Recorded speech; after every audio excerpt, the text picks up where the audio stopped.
Eto na yon. Ito yung malaking pagbabago. Alam niyo bakit? Si Leni Robredo ang sinusuportahan ay yung mga ibang kandidato ng Alyansa para sa Pagbabago ni Pangulong Marcos Jr. Okay? Pwede kong mabanggitin pero hindi masama. Hindi naman bawal yan eh. Si Benhur Abalos, na isa ho sa mga gusto rin ng mga botanteng Pilipino, ang iniendorso ni Leni Robredo, former Vice President. So, magandang galaw ito dahil nakikita ni Leni na katulad ng ganun ding sitwasyon sa side ng Liberal Party, Piklawan-Dilawan kung tawagin ng araw, na sumusuporta sa administration kaysa sa doon sa kampo ng mga Duterte candidate. Ang Piklawan-Dilawan may sariling kandidato, si Aquino at si Pangilinan. Pero si Leni Robredo, dahil kulang yung kanilang kandidato, ay nakakita ng mga kandidato sa ilalim ni Pangulong Marcos na kanyang sinusuportahan. Maganda ito. Pero siyempre, yung kampo ng mga Duterte candidate ay magseselos or hindi sila sinusuportahan ni Leni. Kasi si Leni, kahit paano sabihin nyo, marami pa rin followers yan. Marami hong naniniwala dyan. Kahit nung nakarang eleksyon hanggang ngayon, lalo na ngayon ang kanyang tinatakbuhan ay local position sa Naga City. So, sa national, ay natural yung mga naghahanap sa kanya, yun ay susuporta para doon sa ini-endorse niyang kandidato sa akin pong opinyon at paniniwala. Kaya malaking tulong yung ginawa ni Leni Robredo, suportahan yung ibang kandidato ng Pangulong Marcos. At yan ay pagrespeto rin kay Pangulong Marcos sa ating administrasyon na ang ginagawang niya ni Leni dahil nakita niyang tama yung kandidato ni Pangulong Marcos, kaya kanyang tinutulungan, at tama yung ginagawa ng administration kumpara doon sa ginagawa ng mga Duterte supporters. At mukhang kailanman, hindi ganun kadali na si Leni Robredo itutulong sa mga Duterte dahil hindi pa ho niya sigurado nakakalimutan ang sobrang panlalait, pangbabastos sa kanya nung siya ay Vice President at siya ay naging member pansamantala ng gabinete ni Duterte. Ayan po ang dating. Kaya ito yung major development, yung Dilawan o Liberal Party o kanilang grupo na nakalaban sa politika ng mga Marcos noong 2022, ngayon iba na. Mas naniniwala sila sa ginagawa ng Marcos administration. Sinusuportahan nila ang maraming programa at paninindigan. At yung kabila na siyang tinuturing na anti-Marcos ay hindi sinusuportahan nitong si Leni at ng Liberal Party. May kanya silang kandidato pero nagdadagdag sila. Hindi maiwasan yan dahil ilang araw na lang, linggo na lang ito, halos ilang araw na lang ho at mag-i-eleksyon na. Ang kampanya hanggang May 10 na lang. Tapos noon pahinga, tapos election day na sa May 12. So, hindi masama. Kung sinong tinutulungan ni Leni Robredo sa kanyang paniniwala, pwede rin natin tulungan, pwede rin natin suportahan. Lalo na si Abalos ang binanggit, alang problema. At yung iba pang kandidato. Okay? Okay na okay yan. Salamat po kaya BP Leni dahil nga po sinusuportahan niya si Secretary Benhur Abalos na soon ay magiging senador na rin. At si Sir Mike Abe, isa rin yan si Senator Benhur Abalos sa kanyang mga napipisil, napupusuan na iboboto sa darating po na eleksyon. Nabanggit niya na yan ilang beses, talagang pabor siya kay Benhur Abalos at saludo po siya kay Secretary dahil nga po sa mga maganda pong nagawa nito nung ito ay DILG Secretary. Alam niyo po sa totoo lang, ito pong darating na midterm election na ito, madaling mamili. Sa totoo lang, napakadaling mamili. Alam niyo po kung bakit? Pipili ka lang naman ng tao o ng kandidato sa pagkasenador na makakatulong kay Senate President Chis Escudero at kay PBBM. Ilan lang yan. Kapag binanggit mo yung Chis Escudero at BBM na mga tao, may isip mo kagad sino ba yung mga magiging produktibo at malaki ang maitutulong sa Pangulo ng bansang Pilipinas. Di ba? wala nang iba yan, kundi numero uno sa akin, Benar Abalos. At yung ilan po sa mga alyansa like Ping Lacson, Tito Soto, yan yung mga ilan lang sa akin. At ako po talaga ang gusto ko ring talagang manalo ay yung mga hindi po papabor kay Sara Duterte sa impeachment trial. Pero ano pa yun kumbaga medyo ibang usapan. Kasi nga po, katulad nitong si Tolentino, di ba, Camille Villar, pinulungan ni Sara Duterte at pinopromote din ni Robin Padilla. Kaya po medyo parang mapapaisip ka kung iboboto mo ba itong dalawang to. Pero dito kaya Senator Benar Abalos, walang pag-aalinlangan, hindi man lang ako nagdalawang isip Sa magandang track record nito simula nang maging mayor ng Mandaluyong hanggang maging kongresista, hanggang maging MMDA chairman, hanggang maging DILG secretary.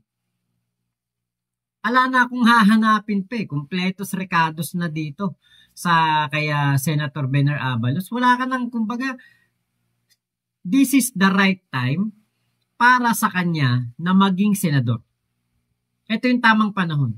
Dahil from being a DILG secretary na naipakita naman niya, alitagtag drug bust, pinakamalaki na drug bust sa buong Pilipinas yan at sa kasaysayan ng bansang Pilipinas.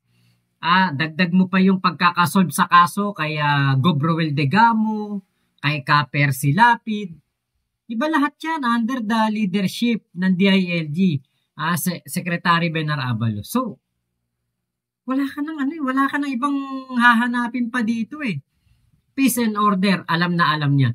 Sigurado ko na mas epektibo pagdating sa peace and order itong ating pambato na si Benar Abalos kesa kay Depektibo Ipe Salvador. Depektibo. Kasi sa totoo lang, alam niyo po,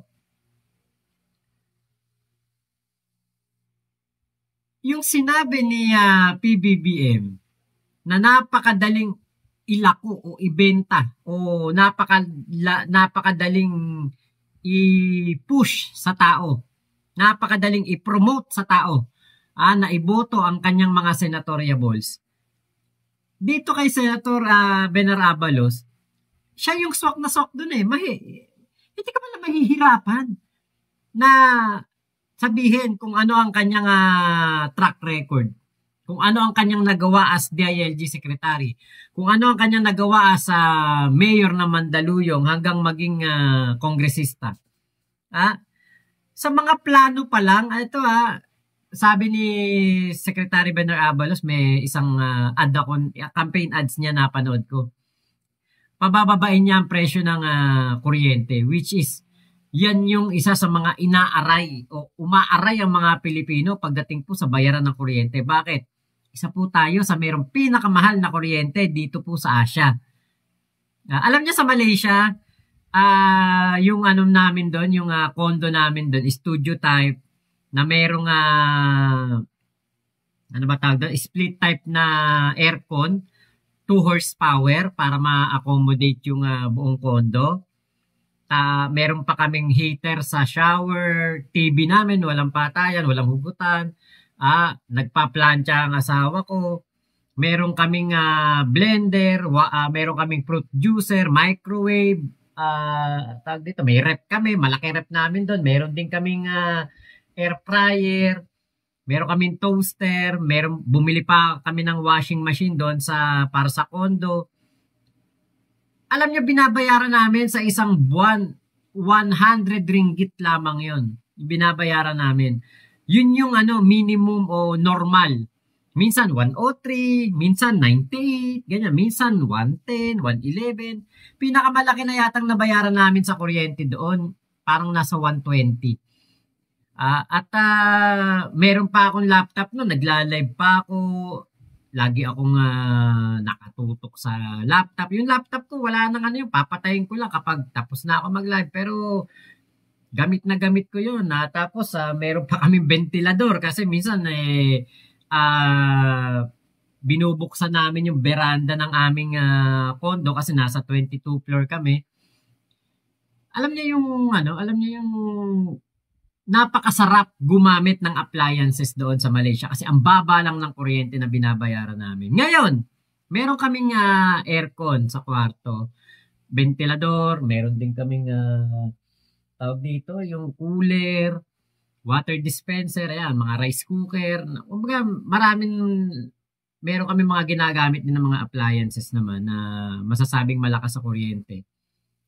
Pero kung sa Malaysia to, baka 200 ringgit times 13 yun yung 1,000, yung 100 ringgit times 13. So pagpalagay mo lang, mga 1,300 buwan-buwan na binabayaran namin doon.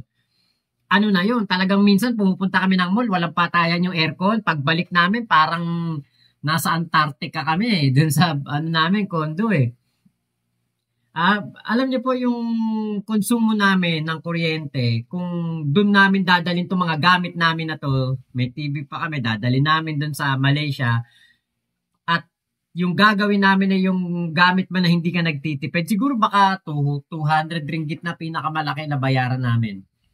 Kasi yun din naman yung mga gamit namin from Malaysia, yung rep lang, syempre sa washing, hindi namin naiuwi.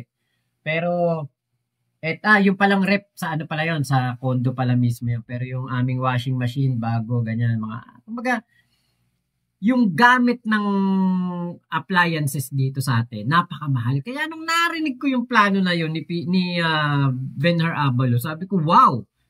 Pag tinanggal yung VAT sa kuryente, naku, napakalaking tulong po niyan sa amin na mga Pilipino. Buong Pilipinas makikinabang.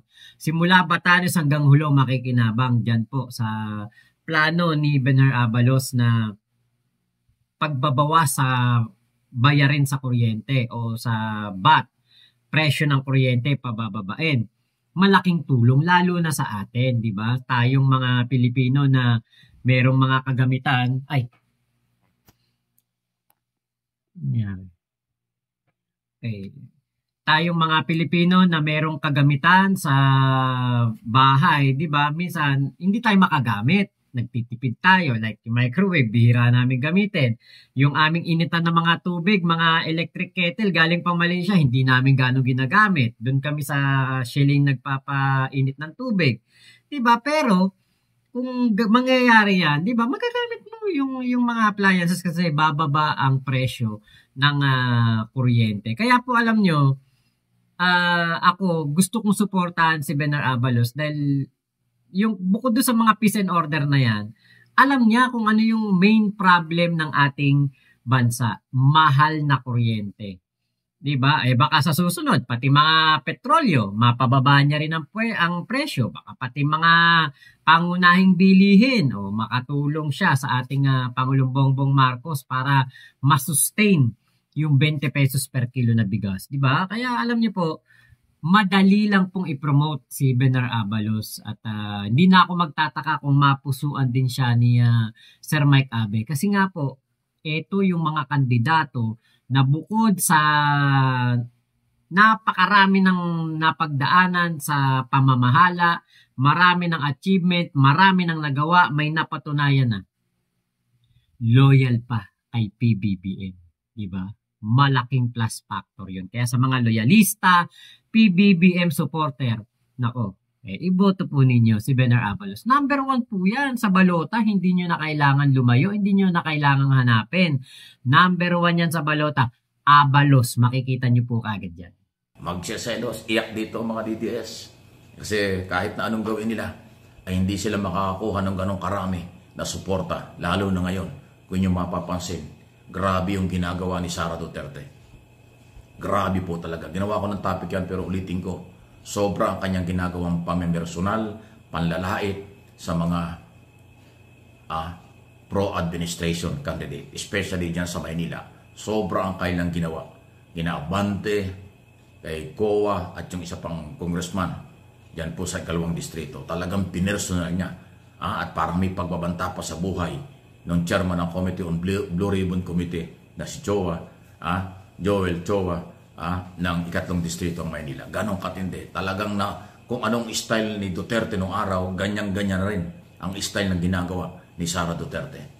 So kayong mga Pilipino, kayo ba'y susuporta pa rin sa ganyang klaseng galaw. Pambabastos, pamimersonal, sa kapwa, government official. Kasi ang mga congressman, government official. Ang pangalawang pangulo ay sensitibong posisyon dahil pangalawang pangulo. Dapat siya ang nangunguna, kung hindi man una ay pangalawa, sa magiging example ng marangal, makatao, may pagrespeto sa kapwa at pagrespeto sa mga batas. Pero sa tingin natin, sa kanya nanggagaling ang ganyang panlalait sa kapwa government official.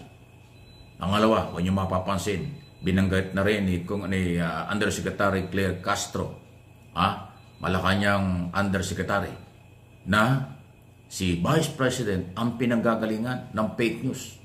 Isa sa mga pinanggagalingan ng fake news. Kaya nga hindi ko talaga makakasundo yung dalawang yan. Pero babae sa babae, parehong abogado. Bahala na kayo kung saan kayo maniniwala. Attorney Castro, Attorney Duterte. Okay, si Sara, pareho silang abogado. Pero sino ang marangal magsalita? Sino ang katanggap-tanggap ang mga sinasabi? Sino ang maginoo, kagalang-galang ang mga pahayag sa publiko? Parehas sila. Sa press conference sa Malacanang, interview sa media, si Castro ginagawa yan. Si Sara naman, mga speeches niya sa mga rally at kung ano sa press conference, sa interview, ginagawa rin niya. So, kung ikukumpara niyo, sino ang kapanipaniwala? Sino ang karespeto? Ayan ang mga isyong nangyayari. Okay?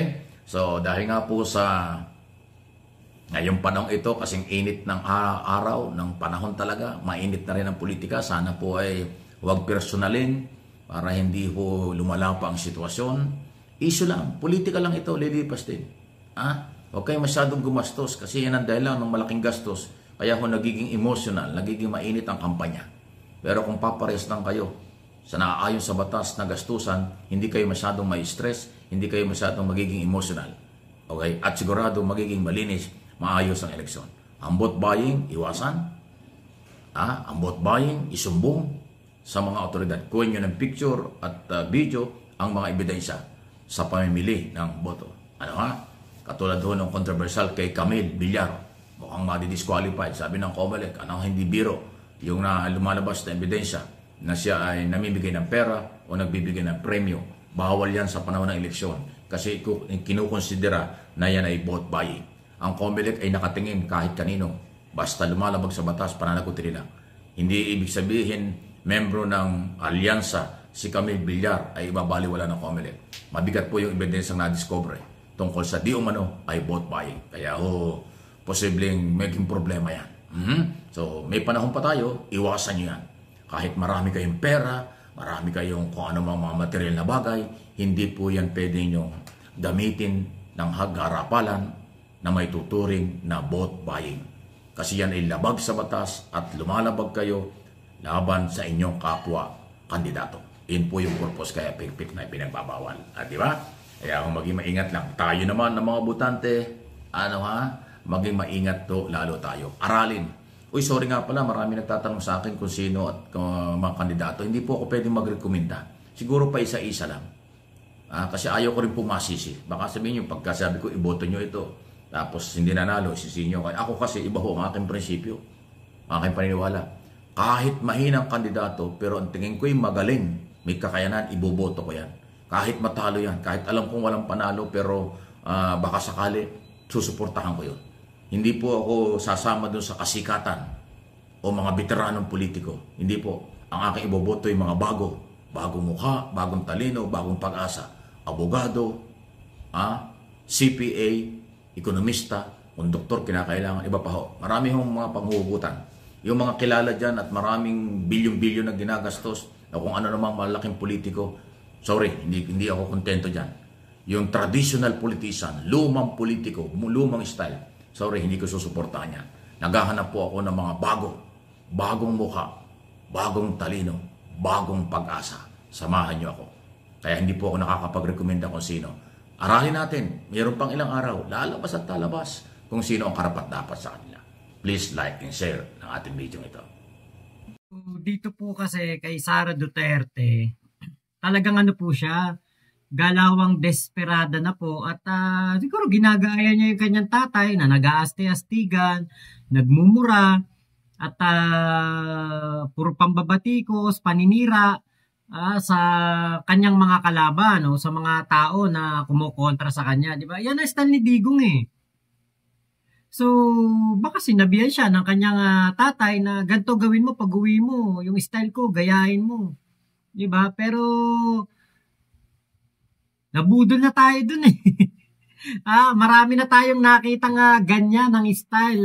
Medyo pamura-mura, paastig-astig, pero yung pala, puro katarantaduhan pala ginagawa kapag nakapwesto na. So, ewan lang natin kung magiging effective ito kay Sara Duterte dahil nga po ang nangyayari, 'di ba, mas lalo siyang nasisira pa. At tingin ko baka hindi makatulong sa kanyang mga kandidato na pinopromote. Ngayon, dito naman kay Camille Villar, meron akong bukod na vlog po dito. Pero yung kay Camille Villar, na baka ma-disqualify dahil nga po sa pamimigay ng pera or ng premyo sa isang event, ano yan kumbaga, maraming gumagawa niyan. Pero itong si Camille Villar, di ba, kung ito'y ganito yung gagawin niya, makikita ng COMELEC, makikita ng mga tao, ito'y dadagdag sa napakalaking mga issue na dapat sagutin ng hindi lang niya, hindi lang ng kanyang nanay at tatay, kundi ng mga kumpanya nila, ng mga negosyo nila like the Prime Water, itong RTL o Rice Tarification Law na pinigilan ni yung parang re-revisahin ba? Parang ganun, pinigilan daw ni Cynthia Villar, di ba? Kaya ang mahal ng bigas natin ngayon. Dahil dyan sa RTL na yan.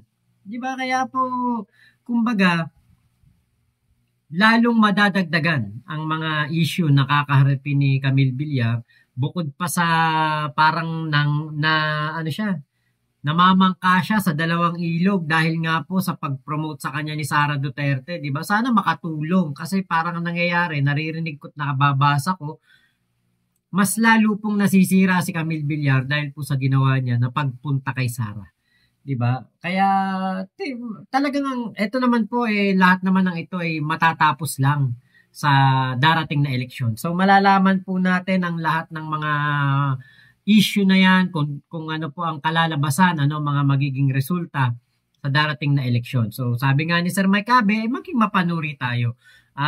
Hindi daw po siya makapagbigay ng kanyang kandidato dahil nga po, kumbaga pa isa-isa lang, ilan lang yung mga napupusuan niya. Pero sa mga independent na kumakandidato, baka iboto ko si Bam or si Kiko.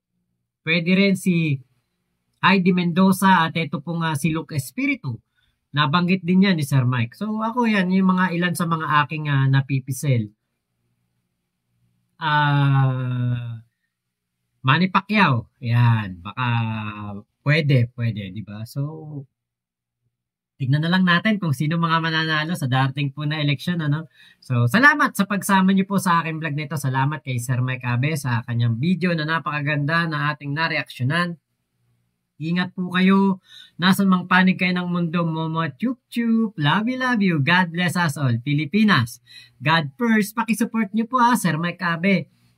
Mike Abe Opinions dito sa YouTube at MA Pinoy TV. Ayan. God is good all the time. Galing yan kay Sir Mike Abe.